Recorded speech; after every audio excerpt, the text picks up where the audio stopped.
Couple gunned down in SOPHIA, ex-lover in police custody. Granger takes a leave of absence from the party.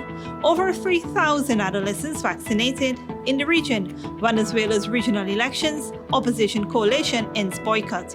And internationally, New York declares emergency as death toll from Ida storm rises. Greetings and welcome to another edition of Channel 2 Headline News Updates. I am Bibi Bacchus. Thank you for joining us. Leader of the People's National Congress, David Granger, has taken a leave of absence from his party. According to several sources, Mr. Granger notified the party's chairman, Walter Lawrence, of his decision to take a leave of absence beginning September 1st, 2021. Mr. Granger indicated that he is taking a leave of absence to focus on his health since he was diagnosed with cancer in 2018 and has not fully recovered. However, he has been given clearance from his doctors. A senior official in the People's National Congress indicated that although Mr. Granger provided a date for the start of his leave of absence, he did not indicate any planned return dates.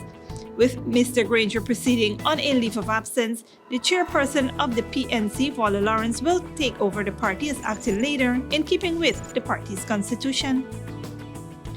A homicide investigation is underway after a couple was gunned down and killed in Beefield's fire. Esther Sobers has more on that story. The police are investigating an execution-style double murder last night around 11:30 hours on Beefield, Sophia, East Coast, Demerara. Dead are 26-year-old Daniel Fraser, and as corporal of the Guyana Defense Force of Lot 598 Afield, Sophia, and his 23-year-old girlfriend, Shaniqua Ford. Ford resides in Barbados but was in Guyana to gather up several documents to apply to become a member of the Barbados Defense Force. Police inquiries disclosed that Daniel Fraser and Shaniqua Ford had been sharing an intimate relationship for about 2 weeks. According to investigations, the couple had been drinking alcohol in a shop in Seafield, Sophia earlier the night before leaving on Fraser motorcycle CK9296. As they were heading west along the last street in Beefield, Sophia, they were confronted by an unknown male who approached them from the northern direction on a bicycle and discharged 6 rounds at Fraser and Ford, causing them to fall on the ground. The suspect then rode away in a western direction and made good of his escape. They were taken to the Georgetown Public Hospital Corporation, where they were pronounced dead on arrival. Fraser received 1 gunshot wound to his chest, while Ford received 3 shots, 1 to the chest and 1 to her right thigh, and 1 to the right side abdomen, which exited the left side abdomen. The bodies are currently at the Georgetown Public Hospital mortuary post-mortem examination. Up to present time, 1 person has been arrested in connection with the murder. The suspect is the father of Ford's 4-year-old child who resides in Barbados. He was arrested based on information that he had threatened the woman in the past. Investigations are ongoing. For Channel 2 Headline News, Esther Sobers. Thanks, Esther. The body of an unidentified male of East Indian descent was yesterday morning fished out of the Maria Pleasure Coker. According to a police report, a resident of Wickenham went to the Sansuki police station and reported that he was going to Maria Pleasure's Coker when he observed a human head floating in the water. He immediately raised an alarm which caused a large crowd to gather. As a result, the scene was visited by a party of police. The body that was clad in brown short pants was retrieved from the coker and examined. However, no marks of violence were seen. The body was taken to the Lenora Cottage Hospital, where it was seen and examined by a doctor on duty and officially pronounced dead. It is awaiting a post-mortem examination and investigations are ongoing. Don't go away after the break. Police investigates accident at Ogle Access Road and over 3,000 adolescents inoculated.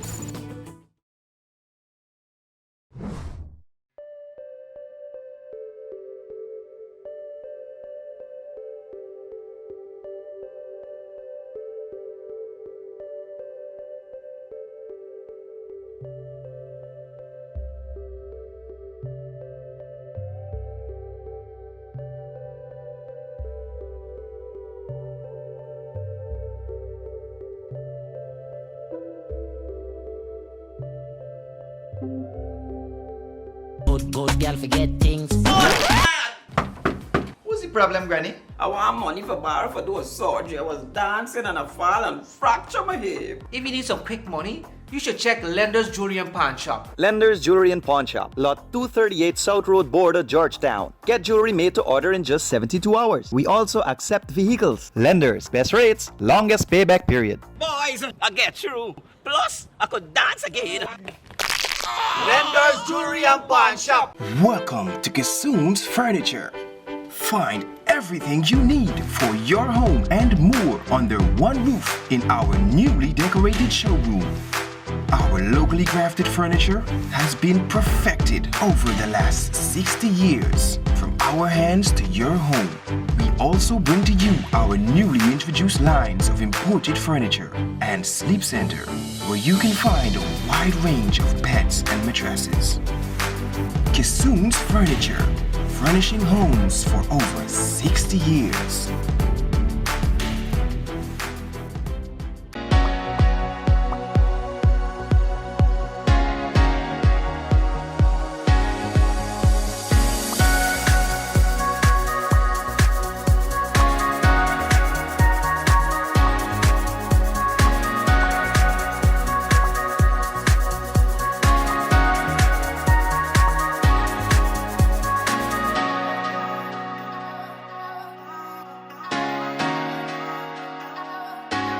For decades, milk has remained the same, until now. Introducing the Great Dairy Full Cream Milk from Alabama Trading. Enriched with vitamins A to D and calcium to promote healthy teeth, strong bones, and vitality. Great Dairy Milk is delicious and fortified to encourage healthy cell growth within the body. No wonder it's the #1 brand of milk produced in Ireland. Now available nationwide in 400-gram packages at leading supermarkets and wholesale vendors. Distributed by Alabama Trading. When you need money and you gotta get it fast, Creative Jewelry and Pawn Shop is the place for that confidential transaction in a quiet and secure location. You'll get the highest value per pennyweight for your gold and also enjoy the lowest interest rates and longest payback period too. Yes, for that instant transaction to solve a pressing financial problem. That Creative Jewelry and Pawn Shop, 46 Boyle Place, that's between the Ministry of Housing on Brick Dam and White Castle Fish Shop. Be your first and only choice. Creative Jewelry and Pawn Shop, safe and sound, solid and secure, always there for you. Telephone 231-7878 and 223-8955. Survival Shopping Complex brings to you its delivery service, Shop through WhatsApp. This process is simple. All you need to do is call or message your grocery list to 613-9683 and we will select your items for you and have them delivered directly to you, even out of town. This is convenient because we can stay on the phone with you as we select your favorite brands. We're happy to do your shopping for you. Contact us on WhatsApp today and shop price smart at Survival Shopping Complex. Welcome back. Almost a week after the launch of the government's nationwide COVID-19 vaccination campaign for adolescents, some 3,412 children ages 12 to 17 have been vaccinated against the deadly disease. Minister of Health Dr. Frank Anthony on Wednesday commended parents for allowing their children to take the vaccines.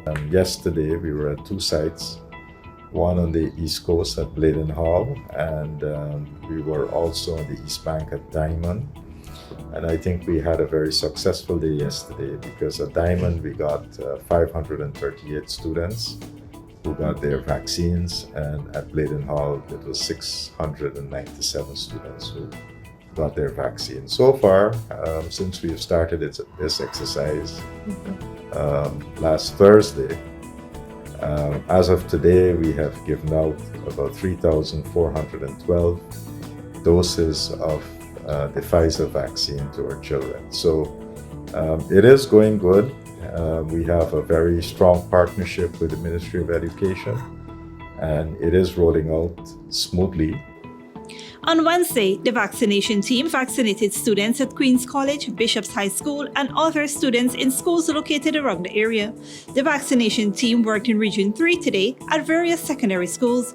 There will also be a vaccination drive-through at the Ghana National Stadium on Saturday, September 4th from 9 a.m. to 4 p.m. A driver is under police investigation accused of driving under the influence and knocking down a motorcyclist and his pillion rider. More from Essie Sobers. A drunk driver is now in police custody after colliding with a motorcycle on the Ogle Access Road on the East Coast, Demerara, last evening. According to a police report, around 7 p.m., motor Jeep PJJ 5014, owned and driven by 45-year-old Netaram Ruplal of Ogle East Coast, Demerara, was proceeding south along the Ogle Access Road. Motorcycle CH 5797, owned and driven by 21-year-old Leroy Ford of Graham Street, Pleasance, East Coast, Demerara, was proceeding north along the said road. As both vehicles approached each other, the Jeep swerved across the road into the path of the motorcycle, causing the motorcycle to collide with the right side front bumper of his vehicle. As a result of the collision, the driver and the pillion rider, 20-year-old Quinn White, a police constable of Turkine, Georgetown, fell and received injuries to their necks and other parts of their bodies. The pillion rider was wearing no safety helmet at the time of the accident. They were both picked up in a conscious state and taken to the Georgetown Public Hospital. They were seen and examined by a doctor on duty and admitted as patients. A breathalyzer test was conducted on the driver of the motor Jeep, who was discovered to have more alcohol in his breath than the allowed limit. He was arrested and placed in custody as inquiries continue. For Channel 2 Headline News, Esther Sobers. Thanks, Esther. Yesterday, ranks from the Mackenzie Police Station went to the Kamaka Mines, Linden Upper Demerara River, where they uncovered a marijuana farm and a makeshift camp. The police also searched a house located close by the farm. There, they discovered one identification card and a spray. However, no one was found in the vicinity. The police set fire and destroyed the farm as well as all the marijuana plants. The items discovered were taken to the police station and lodged. The marijuana had an estimated cost of 900,000 Ghana dollars. The investigations are still ongoing. Don't go away after the break. Venezuela's regional elections, opposition coalition ends boycott, and New York declares emergency as death toll from Ida's storm rises. But before that, here's the bridge retraction schedule.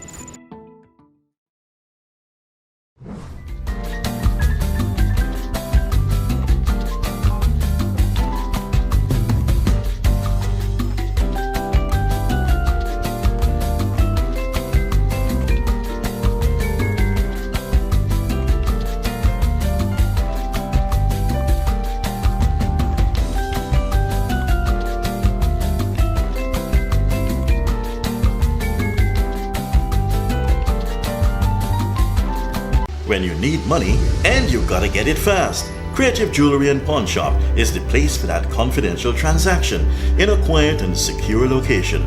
You'll get the highest value per pennyweight for your gold and also enjoy the lowest interest rates and longest payback period too. Yes, for that instant transaction to solve a pressing financial problem. That Creative Jewelry and Pawn Shop, 46 Boyle Place, that's between the Ministry of Housing on Brick Dam and White Castle Fish Shop. Be your first and only choice. Creative Jewelry and Pawn Shop, safe and sound, solid and secure, always there for you. Telephone 231-7878 and 223-8955. Welcome to Kissoon's Furniture. Find everything you need for your home and more under one roof in our newly decorated showroom. Our locally crafted furniture has been perfected over the last 60 years. From our hands to your home, we also bring to you our newly introduced lines of imported furniture and sleep center, where you can find a wide range of beds and mattresses. Kissoon's Furniture, furnishing homes for over 60 years.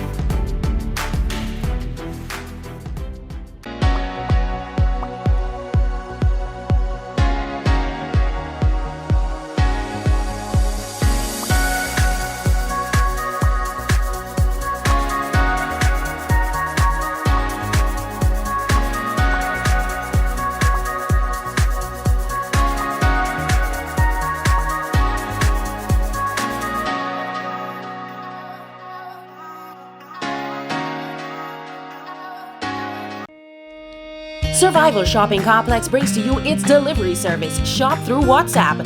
This process is simple. All you need to do is call or message your grocery list to 613-9683 and we will select your items for you and have them delivered directly to you, even out of town. This is convenient because we can stay on the phone with you as we select your favorite brands. We're happy to do your shopping for you. Contact us on WhatsApp today and shop price smart at Survival Shopping Complex. Good girl forget things. What's the problem, Granny? I want money for borrow for those surgery. I was dancing and I fall and fracture my hip. If you need some quick money, you should check Lender's Jewelry and Pawn Shop. Lender's Jewelry and Pawn Shop, lot 238 South Road Border, Georgetown. Get jewelry made to order in just 72 hours. We also accept vehicles. Lenders, best rates, longest payback period. Boys, I get through. Plus, I could dance again. Lender's Jewelry and Pawn Shop. Welcome back. Now we take a look at news in the region and around the world.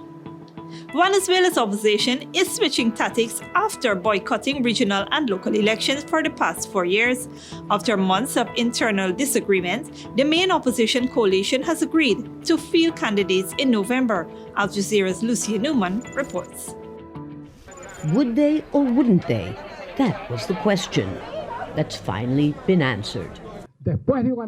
After a very conscious and deep analysis, we've decided to participate in this electoral process. Regional elections to choose Venezuelan governors and mayors are scheduled for November 21st. The main opposition parties boycotted the last presidential elections in 2018 and the subsequent legislative elections, in which they lost control of the National Assembly. They argued that conditions for a fair, competitive, and transparent election didn't exist. In fact, they say they still have no guarantees. But the change of heart is proof that they no longer believe that continuing to bet on a self-proclaimed interim government led by opposition leader Juan Guaidó is feasible. We are treading the path that we believe in and will continue treading because we cannot continue living a fantasy. President Nicolás Maduro congratulated the opposition, but could not resist taking a jab at Guaidó, who had favored boycotting the elections again. I told my wife Celia to get some good popcorn because I'm going to sit in my armchair in front of the TV with my popcorn to see Juan Guaidó vote on November 21st. And there I will applaud because we managed to include him in democracy again, to include him in the Constitution.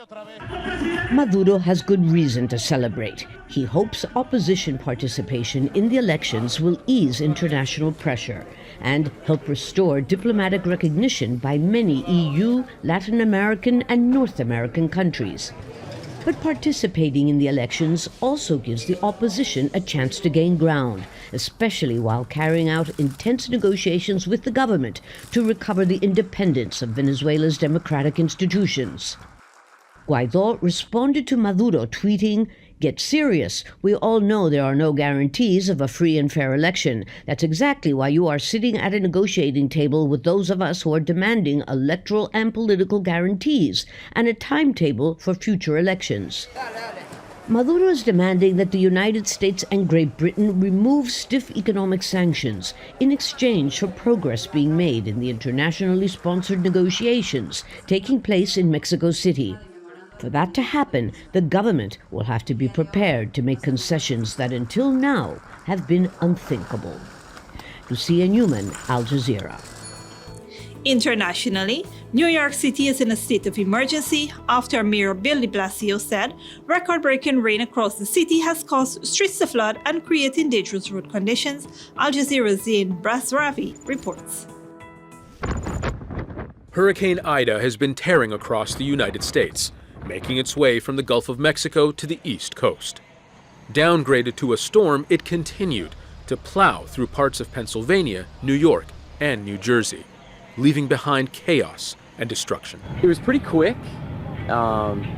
Wind, maybe 5 minutes, and then just everything was decimated.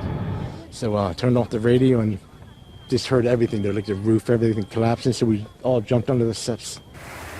On Wednesday night, New York City Mayor Bill de Blasio ordered the city into a state of emergency. extreme weather causing record rainfall and dangerous floods. Oh my God. Oh my God.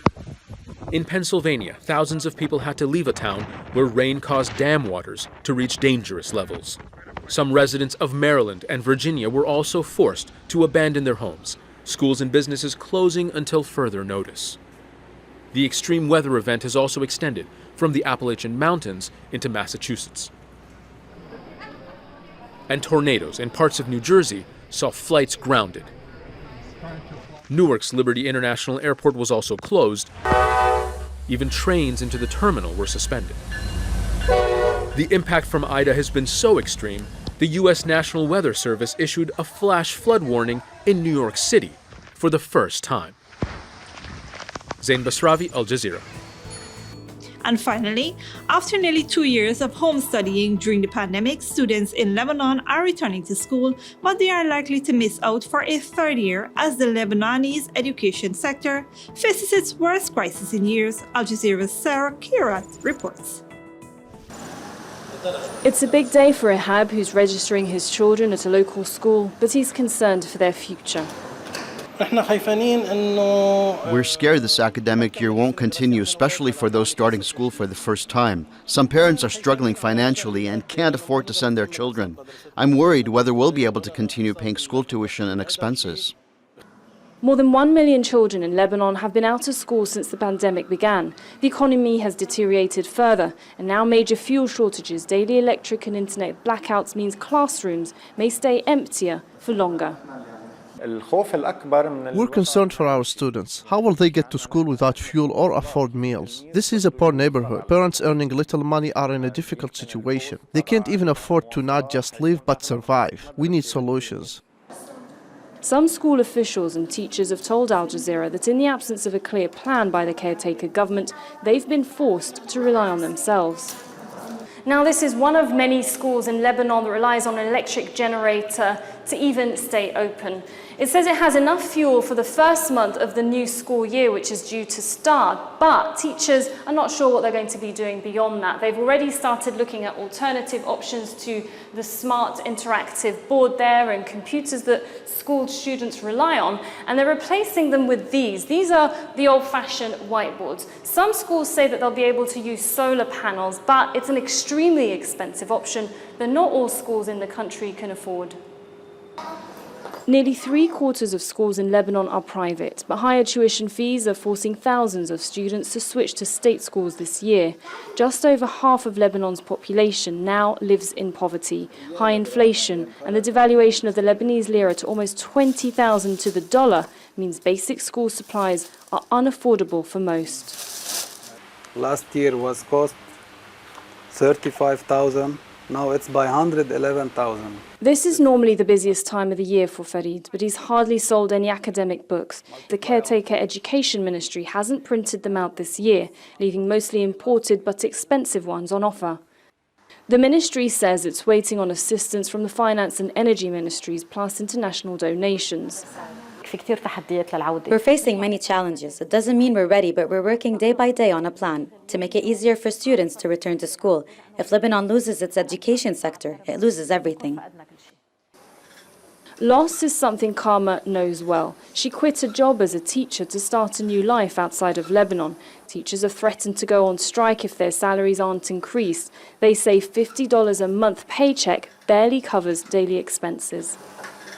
A teacher, for example, can help with the salary, her husband, with the rent, with the car expenses, the food, especially the food. And for example, the essential things you buy for your kids. But for now, you can do nothing with this salary except for filling up your car with gas. Save the Children has described the educational situation in Lebanon as catastrophic. Learning levels were relatively low before the coronavirus, but now the future of an entire generation has become even more uncertain. Sarah Khairat, Al Jazeera, Beirut. And that is it for today's regional and international news. Here now is your 3-day weather forecast.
That is all for this edition of Channel 2 Headline News Update. Tune in on Friday at 5:30 p.m. for another episode. Be sure to subscribe, like, and follow us on Facebook and YouTube. Until then, stay safe and take care.